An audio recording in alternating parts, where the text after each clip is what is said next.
Mujeres Asesinas es una serie de televisión original de Argentina, del género drama, suspenso y policial. La misma mezcla de ficción y realidad está inspirada en el libro Mujeres Asesinas de Marisa Gridstein, que documenta casos reales de homicidios perpetrados por mujeres, cuya primera emisión fue el 19 de julio de 2005 y la última el 25 de marzo de 2008. Contando con un total de 78 episodios divididos en 4 temporadas. Bajo la productora de Polka y Adrián Suar, esta se emitió por la pantalla de El 13 y fue una de las series más vistas en Argentina, debido al realismo que plasmaban los actores al interpretar los papeles de una manera brillante, de los cuales se destacan famosos actores argentinos como Mirta Busnelli, Luis Machín, Cristina Vanegas, Leticia Brediche, Julieta Díaz, Dolores Fonsi y muchos más que junto a la gran producción que tuvo y la banda musical a cargo de Bebe con su emblemático tema Malo en las primeras 2 temporadas, La vida te da de Amparanoia en parte de la segunda temporada y Fui tu madre y tu mujer de Teresita Martínez Zuviria en las últimas 2 temporadas. Logró convertirse en una de las series más vistas de Argentina en su época. Esto le valió ser galardonada con el premio Martín Fierro de Oro, máximo galardón que entrega la Asociación de Periodistas de la Televisión y Radiodifusión Argentina. El formato fue vendido a Colombia, México, Ecuador e Italia, las cuales también sacaron sus versiones al aire. Lo más llamativo de esta serie fue que se inspiraba en casos totalmente reales, como ya mencioné, y seguramente alguna vez viéndola te preguntaste de dónde sacaron las historias. Bueno, en esta saga me dedicaré a contarles las verdaderas historias de las cuales se inspiraron las mujeres asesinas que vimos en pantalla. Como ya saben, la realidad supera la ficción.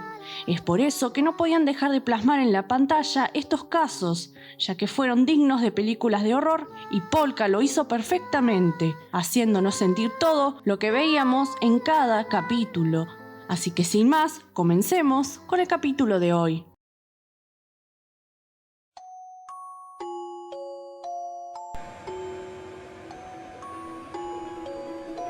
Ofelia, interpretada por Leonor Manso, y Ricardo, interpretado por Hugo Arana, son una pareja que viven muy felices, juntos hace más de 40 años. Y a pesar del correr del tiempo, sigue vigente el cariño y el amor entre ellos como si fuera el primer día. Pero Ricardo se entera de que está enfermo de cáncer de pulmón, y esto los entristece terriblemente. La pareja sobrelleva la enfermedad con esperanza y hasta con un grado de humor. Pero con el tiempo las cosas comienzan a empeorar. Ricardo está cada vez peor y los médicos finalmente diagnostican lo peor. A Ricardo solo le espera una etapa de sufrimiento que culminará en la muerte. Ofelia ama demasiado a su marido y no quiere que éste sufra, así que decide ponerle fin a la vida de él dándole un tiro en la cabeza con un revólver y así evitarle todo el dolor que se le venía encima a él. Esta es una historia distinta al resto, ya que es una historia donde se puede ver hasta dónde llega el verdadero amor. Una historia conmovedora y a la vez muy triste donde una mujer amó tanto a un hombre que, ante una enfermedad terminal, prefirió que muriera sin sufrir. La protagonista de este caso se llamaba María Ofelia Lombardo. Esta nació en Lomas del Mirador, en el aula de una escuela primaria donde su padre era director y su madre maestra. Esta se crió dentro de las más estrictas normas de la obediencia y la religiosidad. Su madre era muy severa con Ofelia, ya que recibió una educación más estricta que la del resto de los chicos de su época. A sus 6 años nació su primer hermano y más tarde la segunda. La mamá de los 3 pequeños hacía mucha diferencia afectiva entre Ofelia y sus 2 hermanos, a pesar de que en el sentido material era igual con todos. Y su padre había adquirido la manía de pegarle sin motivo alguno. Ella declararía que a pesar de eso su infancia fue bastante normal. Ofelia terminó la secundaria con un promedio brillante y decidió que iría a la universidad. A los 24 años se recibió de abogada y ya estaba pensando en casarse. Cuando ya había cumplido 34 años, Ofelia empezó a sentirse sola y a demostrar preocupación por el futuro de solterona que se le venía encima. Pero eso cambiaría, ya que una tarde de octubre de 1957 decidió ir a la casa de sus primos, en Santos Lugares. Ese día se habían reunido varios amigos y parientes. Las mujeres, después de tomar el té, salieron a conversar al sol. Todas tenían hijos, maridos, casas con patios y un resguardo para afrontar la angustia en la vida. De alguna manera, las empezó a envidiar. Ese mismo día, antes de la cena, se quedó pensando mucho en ello, ya que la soledad le estaba pesando. Enseguida vio llegar a su primo acompañado por un hombre que no había visto nunca en su vida. Los dos iban a caballo. El desconocido era casi un niño. A ella le llamó mucho la atención. Se llamaba Ricardo Domínguez y apenas había cumplido 20 años. Nadie sabe bien qué pasó esa misma noche, pero 2 meses después se estaban casando en la iglesia de San Antonio de Padua. Ricardo Domínguez venía de una familia de españoles que, con esfuerzo, había instalado un bazar ferretería en Constitución. A diferencia de la familia de Ofelia, los padres de él aceptaron a la nuera sin fijarse en la diferencia de edad. Ofelia dejó su trabajo de abogada para dedicarse a la docencia. Enseñaba historia, filosofía e instrucción cívica. También dictaba clases de religión. Su matrimonio funcionó. Al principio, los dos vivieron con los padres de él y más tarde iniciaron una peregrinación por distintas casas prestadas o alquiladas, hasta que pudieron comprar con la ayuda de la madre de Ricardo una casa en Merlo. Tuvieron 4 hijos, 2 hombres y 2 mujeres. Ricardo había instalado una verdulería durante más de 20 años.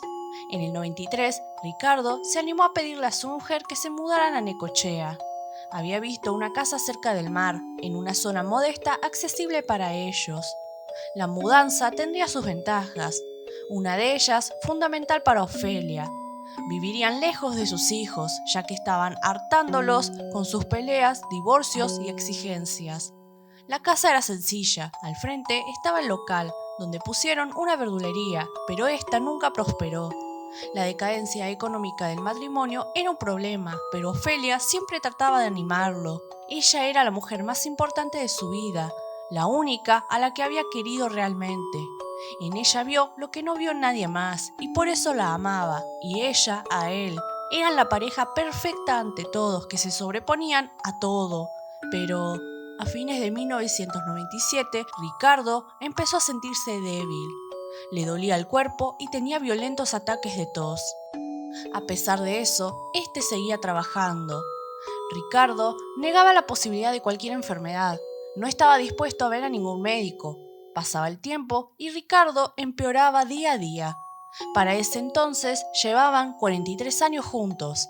Él tenía 60 años de edad y ella 74. El día en que él no pudo mantenerse parado sin ayuda, aceptó que su mujer lo llevara al hospital. Lo dejaron internado para hacerle una serie de estudios. Los médicos vieron que el hombre tenía un tumor en el pulmón derecho. Se lo dijeron a Ofelia ese mismo día. Los médicos les dieron esperanzas a ambos. Había tratamientos, existía la posibilidad de una operación. Había miles de casos como ese con final feliz. Así que los estudios siguieron.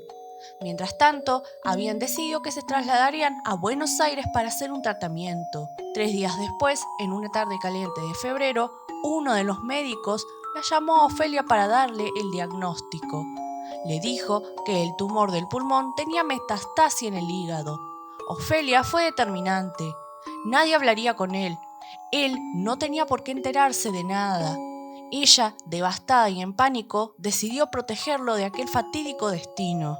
Esa noche llegó a su casa, tomó el viejo revólver calibre 22 que tenían desde hacía años para defenderse y fue con él a la casa de una vecina para que le ayude a cargarlo, alegando que por estar sola en la casa alguien podría entrar. Era la primera vez en 40 años que Ofelia se quedaba sola en la casa.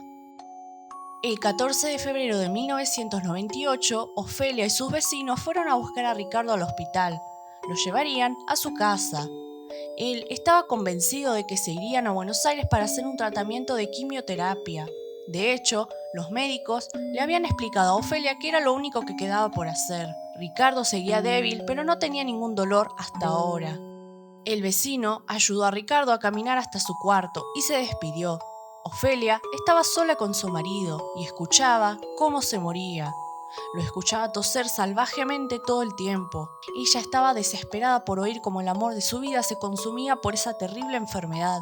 Así que, en un momento, ella decidió que no iba a permitir que él sufriera ese calvario. Decidió terminar con todo de una vez por amor a él. Así que primero le dio calmantes a su esposo para que se durmiera y que sufriera lo menos posible. Luego fue al dormitorio y sacó el revólver que mencioné antes de un cajón. Se acercó a la cama, vio que su marido estaba quedándose dormido. Le apuntó a la cabeza y le pegó 3 tiros. Se sacó su vestido, lo dobló y lo puso sobre la cabeza destrozada de su marido. Fue al ropero y buscó otro para ponerse. Salió y fue directo a lo de sus vecinos.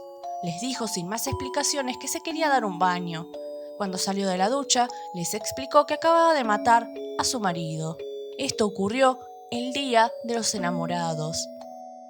María Ofelia Lombardo fue condenada a 12 años de prisión. Los jueces la encontraron plenamente responsable de la muerte de su esposo. Estuvo 1 año y medio detenida en la comisaría de Necochea y el 28 de agosto de 1999 la trasladaron a la cárcel de Los Hornos, de donde salió el 9 de abril del 2000. Su abogado logró que, por haber superado los 70 años, la beneficiaran con el arresto domiciliario que cumpliría en Merlo, en la casa de uno de sus hijos donde vivió allí el resto de sus días. Ofelia declaró que lo hizo para evitarle lo que se le venía a su marido. Nunca se mostró arrepentida de lo que hizo. Él no sabía que se iba a morir, ya que Ofelia nunca se lo dijo, pero ella sí lo sabía, y prefirió terminar de una vez por todas con aquel sufrimiento. Todo por el inmenso amor que le tenía a él. Así que ni siquiera lo pensó 2 veces cuando con su dedo apretó 3 veces aquel gatillo que puso fin a la vida del único hombre que amó en su vida. Si les gustó el video, denle like y compártalo con sus amigos. Eso me ayudaría mucho a crecer. No olvides seguirme en Facebook y nos vemos en el próximo video.